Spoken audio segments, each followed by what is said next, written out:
안녕하세요. 저는 60대 초반 여자입니다. 나이를 잊고 살다가 정신을 차려보니 제 나이 벌써 60이 넘었네요. 평생 긍정적으로 살았는데 딱 한 번 아들 때문에 속이 터진 적이 있네요. 젊은 시절부터 정말 눈코 뜰 새 없이 일했어요. 넉넉한 형편이 아니었고 제대로 된 교육을 못 받았던 터라 배울 것도 없고 돈도 없었지만 그래도 열심히 직장을 구해서 다녔어요. 노력 앞에선 장사 없다고 매일 쉬지 않고 일하다 보니 그래도 숨통이 좀 트이더라고요. 그렇게 회사를 다녔는데 기술 하나 없이 다니려니 좀 불안하더라고요. 그래서 회사를 다니면서 기술을 배우기로 결심했어요. 뭘 배울까 고민하던 중 미용 기술이 떠올라서 바로 학원을 알아봤죠. 제가 추진력이 좀 있는 편이어서 이런 게 있으면 바로바로 알아보는 편이에요. 그렇게 저는 회사를 다니면서 기술을 배웠고 아니나 다를까 3년 후 회사에서 해고를 당했어요. 정리해고였는데 억울한 마음도 들었지만 어차피 회사 더 길게 다녀봐야 뭐하나 싶어 그냥 퇴직금을 넉넉히 받고 그만뒀어요. 그때가 20대 후반이었어요. 친구들은 보통 결혼을 하거나 애를 낳았지만 저는 이민을 결심했습니다. 영어도 못하고 살림도 잘 못했지만 이상하게 외국에서 살아보고 싶더라고요. 가진 거라고는 퇴직금을 합한 돈뿐이었는데 그마저도 넉넉지 않았어요. 하지만 이번 기회가 아니면 나중에는 기회가 없을 것 같아서 그냥 마음이 가는 대로 하기로 했어요.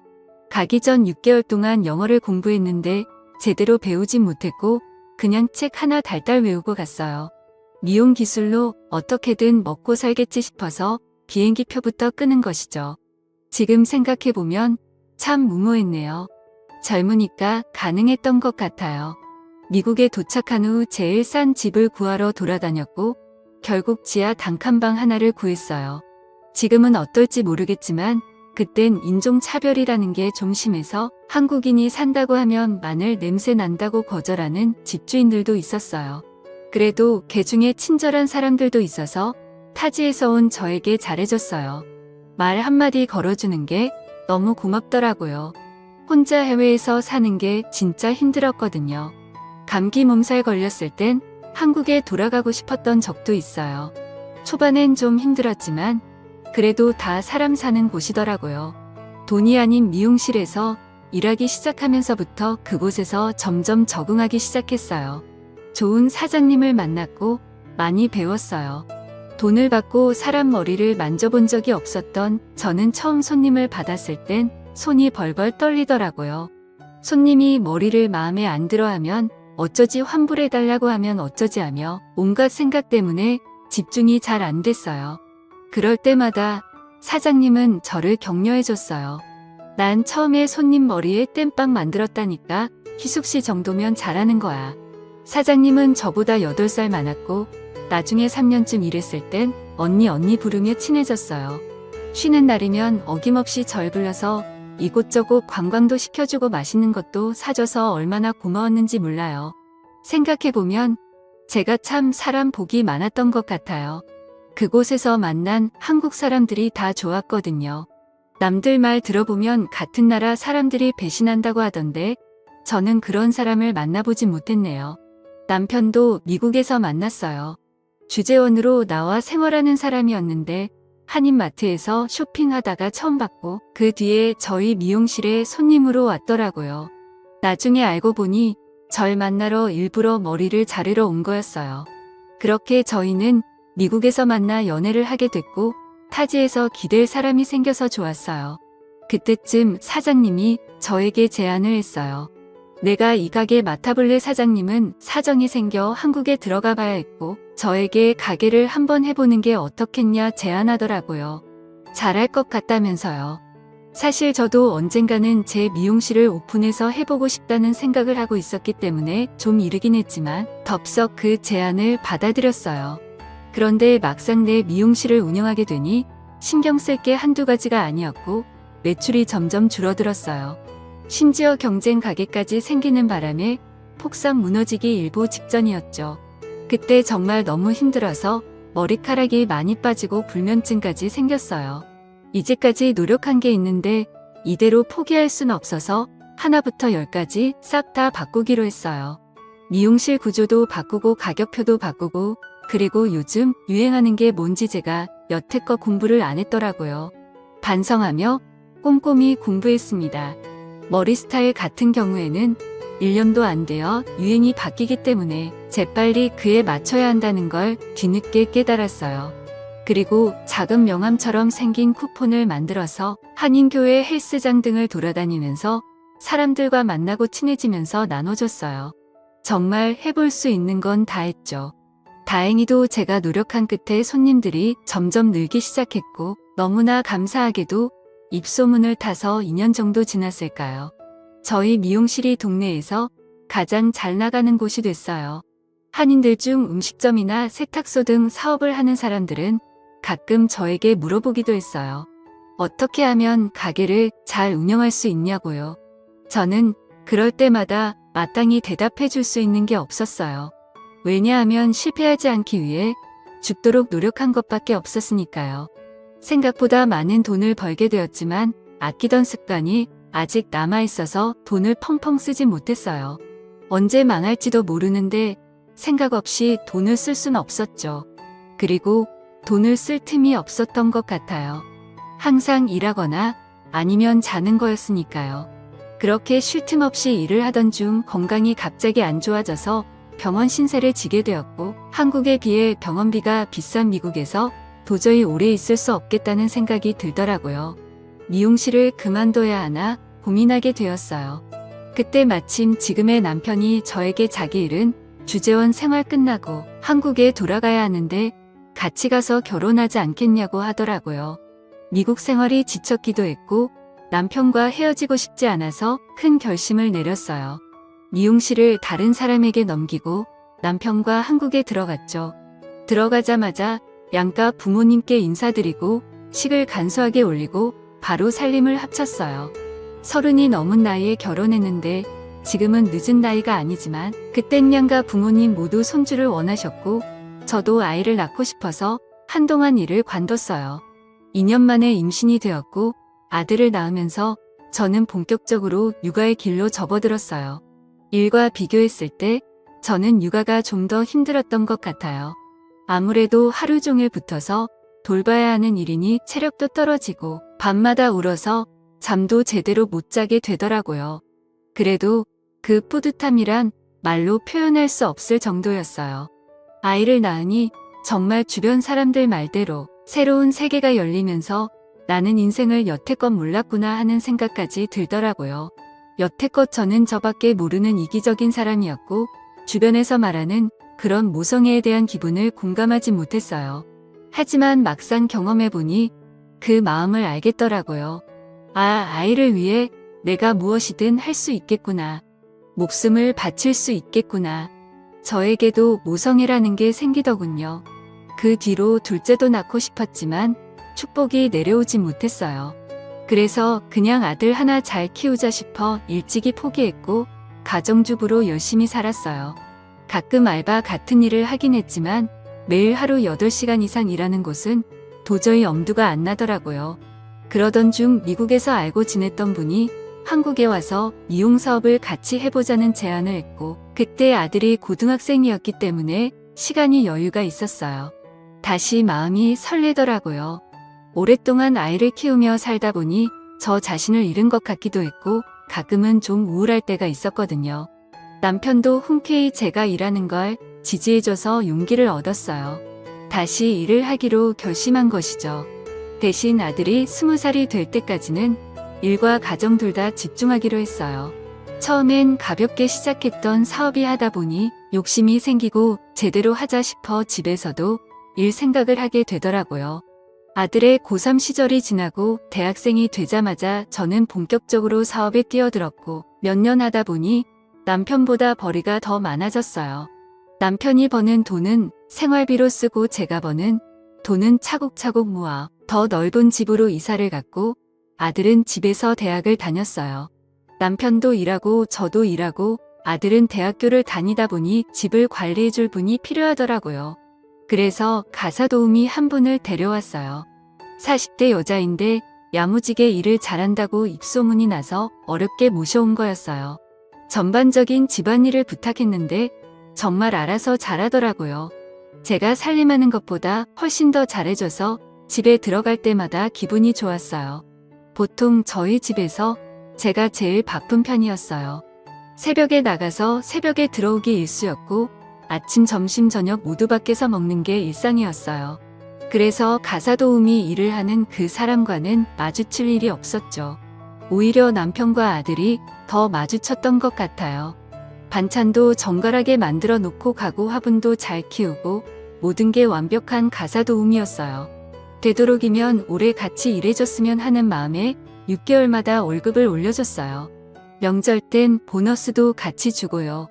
어느새 정이 들어서 나중에는 가족 같은 마음도 들더라고요. 특히 제 가족을 살뜰히 챙기는 모습을 보고 저도 마음을 열게 되었어요. 어떻게 보면 남인데 그렇게 정성껏 일을 한다는 게 대단한 일이잖아요. 나는 비록 없이 자랐지만 내 자식만큼은 부족하지 않게 키우고 싶어서 아들이 원하는 건 가능하면 다 해주려고 했어요. 사달라는 거 있으면 바로 사주고 어학연수를 보내달라고 그러면 보내주고 정말 시간을 같이 보내는 것 빼곤 다 해준 것 같아요. 아들이 공부는 잘하지 못해도 하고 싶은 게 있고 그걸 끝까지 밀어붙일 수 있는 열정이 있었으면 좋겠는데 제 기대와는 다르게 아들은 그냥 흘러가는 대로 살더라고요. 대학도 성적에 맞춰서 가더니 1년 그저 그렇게 다니고 군대를 다녀오고 그리고 남들이 어학연수 간다니까 자기도 다녀오겠다고 하대요. 하여간 남들이 하면 좋은 줄 알고 따라가더라니까요. 엄마로서 얼마나 답답했는지 몰라요. 그래도 군대를 갔다 와서는 취업 준비를 하겠다고 하더라고요. 공부한다고 방에서 틀어박혀 나오지 않아서 정말 열심히 하는구나 싶어 과일 좀 깎아 방에 갖다 주려고 문을 열었더니 컴퓨터 게임을 하고 있더라고요. 20대 중반이라는 놈이 저렇게 퍼질러져 있으면 되나? 제 마음이 더 급해졌어요. 그 이후로 집에만 있으면 아들과 말다툼을 하게 됐어요. 자꾸 마주치면 한숨만 나오고 잔소리를 하고 싶길래 그냥 밖에 나가버렸어요. 바빠 죽겠는데 알아서 좀 열심히 할 순 없나. 엄마 마음을 왜 그렇게 몰라주나 싶어서 힘들더라고요. 그렇게 아들과 저는 거리를 좁히지 못한 채 멀찍이 떨어져서 지냈습니다. 안 그래도 아들 때문에 힘든데 더 난감한 일까지 생기고 말았어요. 어느 날 갑자기 가사도우미가 저에게 슬며시 다가오더니 할 말이 있다고 하더라고요. 사모님, 제가 사정이 생겨서 일을 관둬야 할 것 같아요. 죄송해요. 안 그래도 사모님 요새 힘드신데 1년만 더 해주면 안 돼요? 안 될 것 같아요.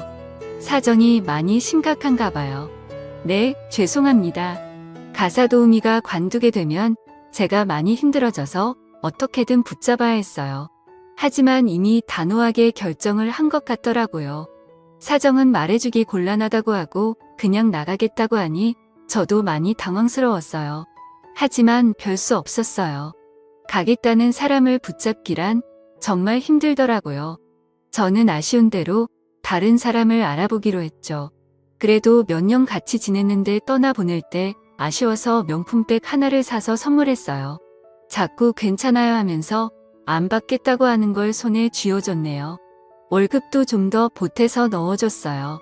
사정이라는 게 가족이 아픈 것일 수도 있고 갑자기 어디로 떠나야 되는 것일 수도 있으니까 돈이 가장 필요할 것 같았어요. 그렇게 좋은 인연을 떠나보냈어요. 그 뒤로 다음에 온 가사도우미는 여러모로 서툴렀고 아무래도 자꾸 비교가 되더라고요.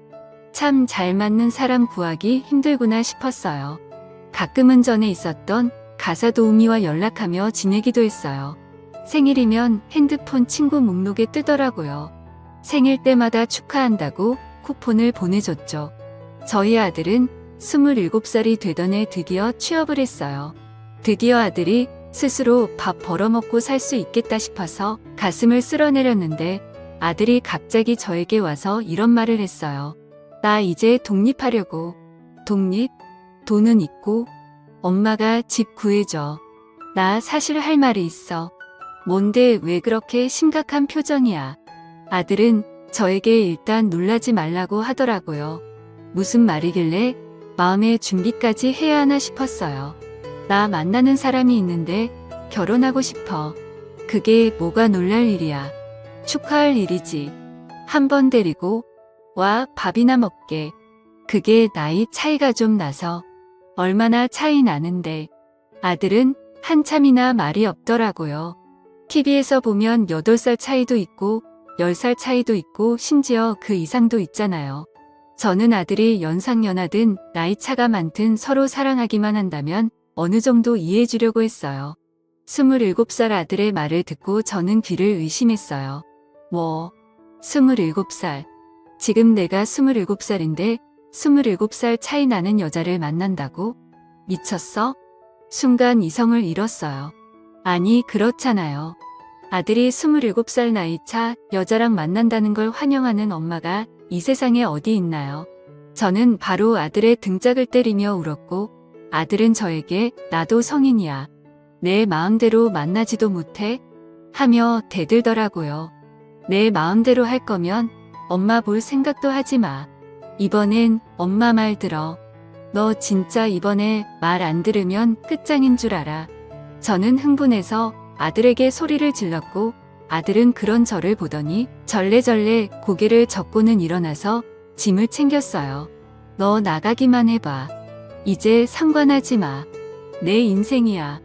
인생에서 가장 슬프고 힘든 순간이 있었다면 바로 그때였을 겁니다.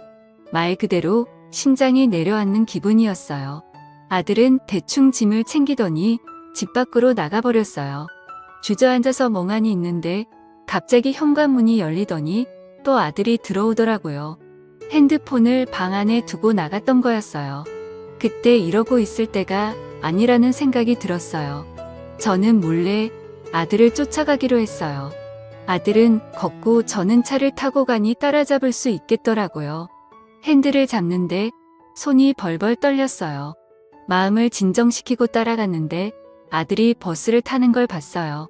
그 버스를 그대로 쫓다 보니 어느 정류장에 내리더라고요. 그 뒤로는 차를 급히 세우고 걸어서 쫓아갔습니다. 어느 빌라에 들어가기 위해 그대로 같이 들어갔어요. 들어가 봤더니 엘리베이터 층이 3층으로 되어 있길래 저도 3층으로 올라갔고 엘리베이터에서 내리자마자 아들의 목소리가 어느 한 집에서 들렸어요. 여기다 싶어서 그 집 현관문을 두드렸더니 안에서 어떤 여자가 누구세요 하는 거예요. 그래서 아랫집인데요. 천장에서 물이 새서요. 잠깐만 문 좀 열어주시겠어요 했더니 바로 현관문이 열렸어요. 문을 열어준 사람은 다름 아닌 저희 집에서 일했던 가사도우미였습니다. 저는 그 여자를 보자마자 멱살을 잡을 수밖에 없었어요. 사색이 되어 저에게 어떻게 여길 아셨어요 하며 물어봤고 저는 대답 대신 소리를 질렀어요. 아들이 뒤늦게 달려와 저를 말리더라고요. 엄마 그만해. 둘 다 정신이 나갔어. 아주 단단히 미쳤어. 내가 먼저 시작한 거야, 엄마. 그 순간만큼은 아들이 제 자식이 아닌 것 같았어요. 미쳐도 정말 이렇게 미칠 순 없잖아요. 어떻게 집에서 가사도우미로 일하던 엄마 같은 사람과 사랑에 빠지냐는 말이에요. 저는 분명 아들이 모성애를 사랑으로 착각한 거라 생각했어요.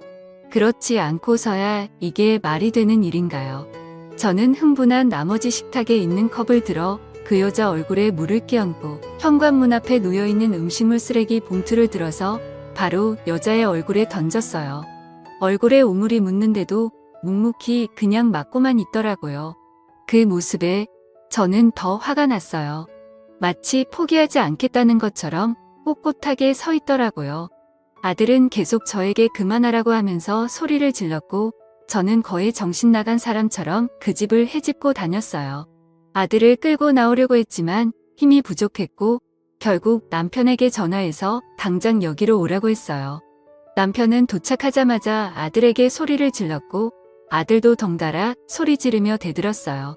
왜 우리에게 이런 일이 일어난 건지 뭐가 어떻게 됐고 어디부터 잘못됐던 건지 하염없이 눈물이 나오더라고요. 그렇게 한바탕 하고 거의 실신 상태로 집에 돌아왔어요. 아들은 결국 돌아오지 않았고 저와 남편 둘이서 쓸쓸히 집에 와서 말없이 서로 한숨만 쉬었네요. 아들을 되돌릴 수 있는 방법은 없는 것 같았어요. 저렇게 고집이 새 나이가 아니었는데 어쩌다 저렇게 됐는지 생각해보니 너무 괘씸하더라고요. 한때 엄마인 나를 아는데 아들과 그런 사이가 됐다는 게 소름이 끼쳤고, 내가 잘해줬을 때 날 얼마나 우습게 봤을지 생각하니 자다가도 잠이 깼어요. 남편은 아들을 없는 사람이라 치고 살자고 했지만 저는 도무지 그게 안 됐어요. 이렇게 둘을 붙어있게 할 수는 없는 노릇이었어요. 다음날 저는 처음으로 심부름 센터라는 곳에 연락을 해서 그 여자에 대해 하나부터 열까지 다 조사를 해달라고 했어요. 일주일을 달라고 하더라고요. 그리고 저는 일주일 뒤 그 여자에 대한 충격적인 사실을 알고 말았어요. 저한텐 이혼을 했다고 했는데 아직 서류상 남편이 버젓이 있는 게 있죠. 전 도저히 이해할 수가 없었어요. 아들이 왜 그 여자에게 홀렸는지 솔직히 말하면 그 여자 예쁜 편도 아니고 그냥 아줌마예요. TV에서 보면 그런 나이 차는 보통 동안인 연예인들이나 가능한 거잖아요. 저는 바로 아들에게 전화를 하려다가 제 번호로 하면 분명히 안 받을 것 같아서 다른 전화를 빌려서 전화했어요. 제가 전화할 땐 받지도 않더니 모르는 번호로 하니까 바로 받더라고요. 여보세요. 아들은 제 목소리를 듣더니 한숨을 푹 쉬며 그만해 하더니 끊으려고 하는 거예요. 엄마야, 잠깐만 끊지 말고. 당장 오라고 안 할 테니까 얘기만 들어. 그 여자 남편 있어. 더 알고 있었니? 아무 말이 없는 걸 보니 몰랐던 눈치더라고요. 길게 말할 거 없이 집에 돌아오라고 했어요. 한참을 말없이 있더니 전화를 끊더라고요. 그 뒤로 어떻게 된 건지는 저도 모르겠어요. 싸웠는지 어쨌는지. 그리고 일주일이 지나서 밤중에 아들이 집에 돌아왔어요. 3일 내내 방에서 나오지 않고 잠만 자더라고요. 짐을 다 가지고 온 걸 보니 그 여자와 헤어지고 돌아온 것 같았어요. 아니다 싶다가도 이 왼수 같은 놈 정이 뚝 떨어지더라고요. 부모 속을 그렇게 썩였어야 했나 싶고 이런 자식 없는 게 낫겠다 싶은 게 저도 그 일로 생각이 많이 바뀌었던 것 같습니다. 아들은 부엌에 있는 저에게 슬금슬금 다가오더니 말하더라고요. 왜? 미안해. 뭐가 미안한데? 그냥 다. 아들은 울기 시작하더라고요. 그 여자에 대한 마음은 진심이었고 진심이었던 만큼 실망도 컸다고 합니다. 남편과 이혼을 했다고 들었는데 그게 거짓말이었고 교묘하게 두 집 살림을 했다네요. 정말 기가 막히지 않나요? 정말 사람은 알다가도 몰라요. 그렇게 일 잘하고 성실하던 사람이 속으로는 아주 악마가 따로 없었다니까요. 만약 제 아들과 정말로 살림이라도 차렸어 봐요. 생각만 해도 가슴이 답답해요. 분명 일이 해결되긴 했는데 왜 이리 찝찝한 기분이 드는지 모르겠어요.